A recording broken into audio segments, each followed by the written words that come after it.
Assalamualaikum warahmatullahi wabarakatuh. Alhamdulillah, wassalatu wassalamu ala rasulillah wa ala alihi wa sahbihi wa man tabi'ahum bi ihsanin ila yaumil qiyamah, amma ba'd. Para pemirsa dimanapun Anda berada, semoga Allah selalu memberikan taufik, hidayah, serta rahmatnya. Pada kesempatan kali ini kita akan membicarakan tentang adab membaca Al-Quran. Hal ini penting untuk kita bicarakan karena kita dalam membaca Al-Quran adalah dalam rangka mencari ridha Allah Subhanahu wa ta'ala, dan ini akan kita bisa hasilkan, kita akan dapat peroleh insyaAllah dengan membaca Al-Quran sesuai tata cara ilmu tajwid dan juga membacanya dengan adab-adabnya. Imam An-Nawawi rahimahullah ta'ala dalam kitabnya At-Tibyan fi Adabi Hamalatil Quran telah membahas masalah ini. Beliau menyebutkan beberapa adab, beberapa poin yang hendaknya dilakukan orang-orang yang membaca Al-Quran. Pertama, beliau menyebutkan hendaknya bersiwak atau membersihkan gigi dahulu sebelum membaca Al-Quran.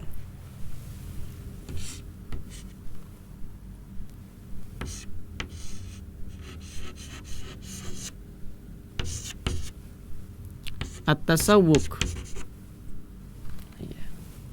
ini adabul qiraah, yakni qiraatul Quran. Pertama at-tasawwuk,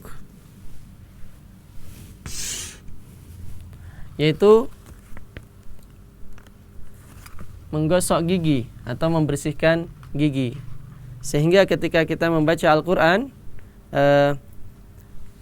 ketika kita membaca Al-Quran, yang keluar adalah suara yang bersih, suara yang tidak dicampuri dengan kotoran-kotoran yang ada di dalam gigi kita.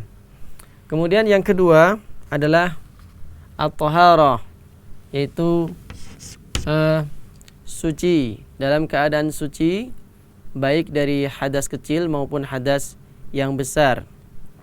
At-taharah.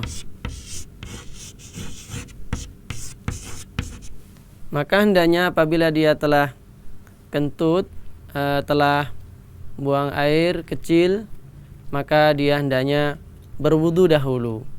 Dan itulah yang lebih disukai oleh Allah, membaca Al-Quran dalam keadaan suci. Walaupun membaca Al-Quran dalam keadaan hadas kecil itu diperbolehkan, akan tetapi dalam keadaan suci tentu lebih baik dan lebih mulia. Kemudian hendaknya memilih tempat yang suci dan bersih. Nadhafatul makan.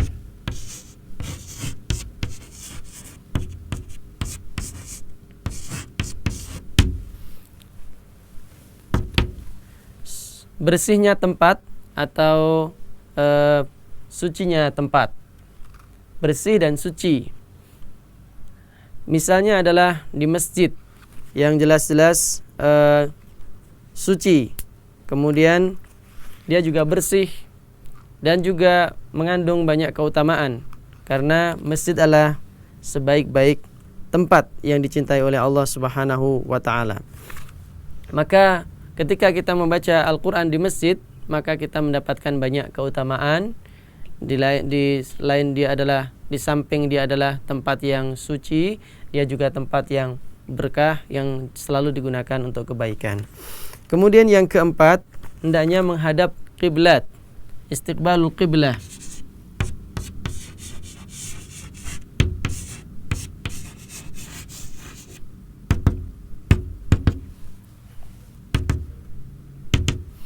Para ulama, diantaranya Imam Nawawi, mengatakan bahwa menghadap kiblat adalah sunnah ketika membaca Al-Quran. Walaupun membaca Al-Quran tidak menghadap kiblat itu juga diperbolehkan. Kan tetapi menghadap kiblat ketika membaca Al-Quran itu lebih baik. Kemudian yang kelima, hendaknya memulai membaca Al-Quran ini dengan membaca isti'adzah atau membaca a'udzu billahi minasyaitonir rajim. Membaca isti'adzah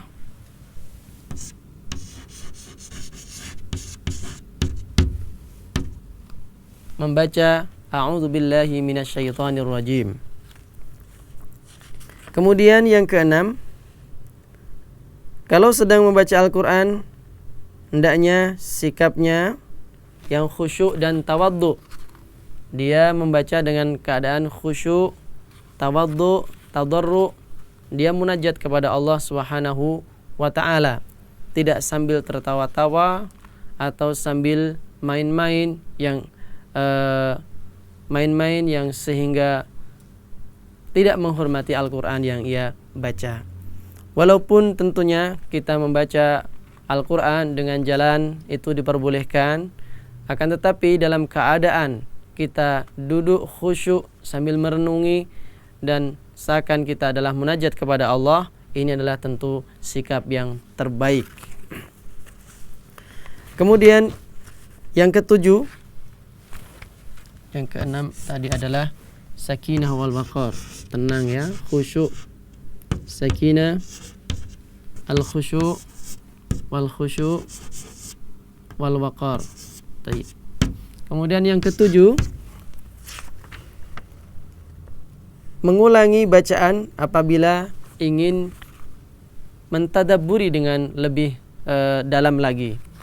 Tardidul qiraah lit tadabbur. Tardidul qiraah lit tadabbur.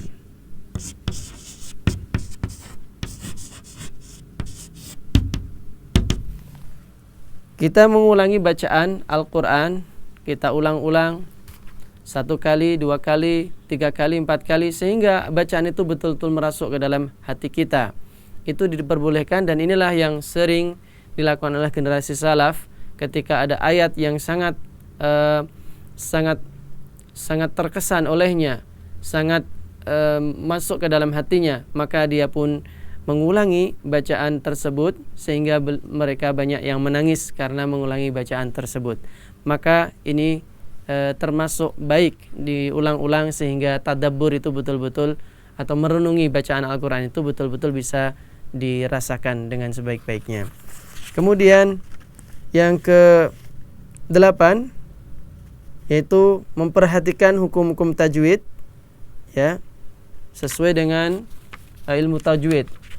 Kemudian yang ke-9, disunahkan memanjangkan bacaan, artinya tidak tergesa-gesa. Maksudnya misalkan baca bismillahirrahmanirrahim, bismillahirrahmanirrahim, tidak tergesa-gesa, kan, tetapi dia panjangkan apabila memang itu panjang. Ar-Rahim itu bisa dipanjangkan 2 atau 4 atau sampai 6 harokat. Ya. Kemudian yang ke-10 yaitu disunahkan untuk memperindah suara. Disunahkan untuk memperindah suara. Zayyinu al-Qur'an bi aswatikum.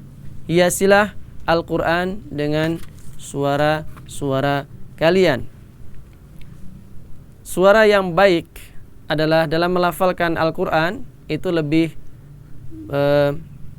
bisa dirasakan di dalam hati dan Rasulullah lebih mencintainya.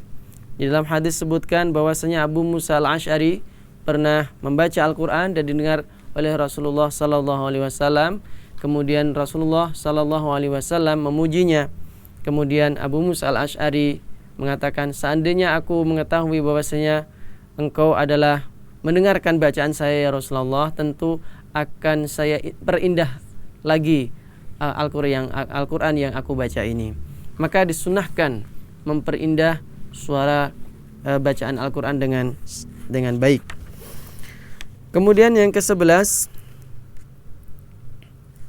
yaitu membaca Al-Qur'an sambil merenungi dan menghayati makna yang terkandung dalam ayat yang dibaca, berinteraksi, kemudian memohon surga kepada Allah apabila menyebutkan surga, meminta perlindungan kepada Allah apabila menyebutkan tentang neraka. Kemudian yang seterusnya, nomor 12, bila membaca Al-Quran bersama yang lain atau mudarosah, maka ketika temannya membaca Al-Quran, hendaknya mendengarkan bacaan tersebut dengan baik dan diam, memperhatikan dengan seksama. Ini kadang-kadang di antara kaum muslimin, ketika mudarosah Al-Quran, yang satu membaca, ketika dia gilirannya selesai, dia tidak mendengarkan bacaan, akan tetapi dia malah gojek sendiri. Maka hendaknya dia diam. Wa idza quri'al Qur'anu fastami'u lahu wa ansitu la'allakum turhamun.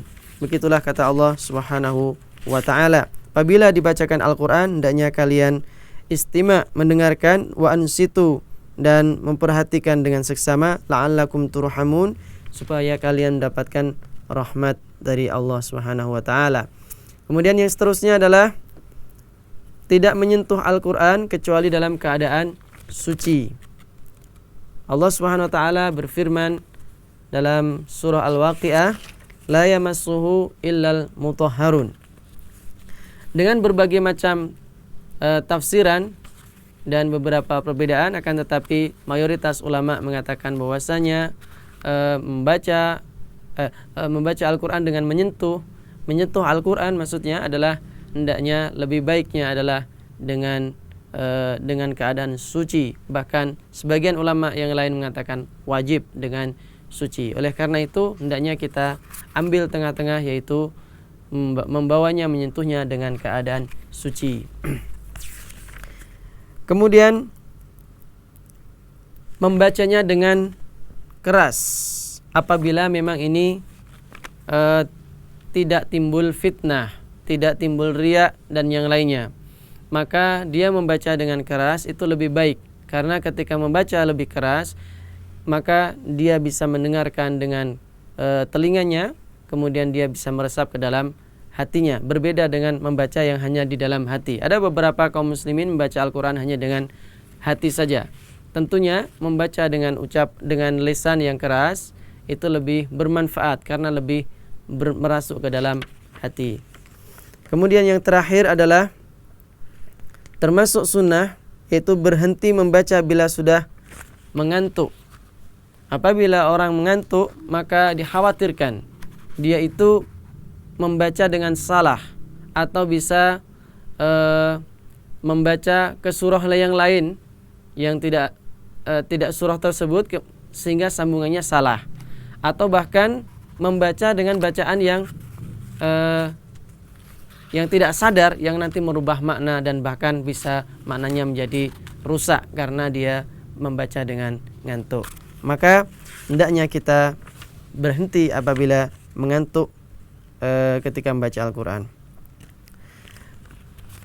Saya kira itu yang kita bisa sampaikan untuk kesempatan hari ini. Semoga Allah Subhanahu wa taala selalu memberikan kepada kita taufik hidayahnya serta menerangi hati kita dengan Al-Quranul Karim, bisa menerapkan di dalam kehidupan sehari-hari. Samping kita baca juga kita bisa praktekkan dalam kehidupan sehari-hari. Wassalamualaikum warahmatullahi wabarakatuh.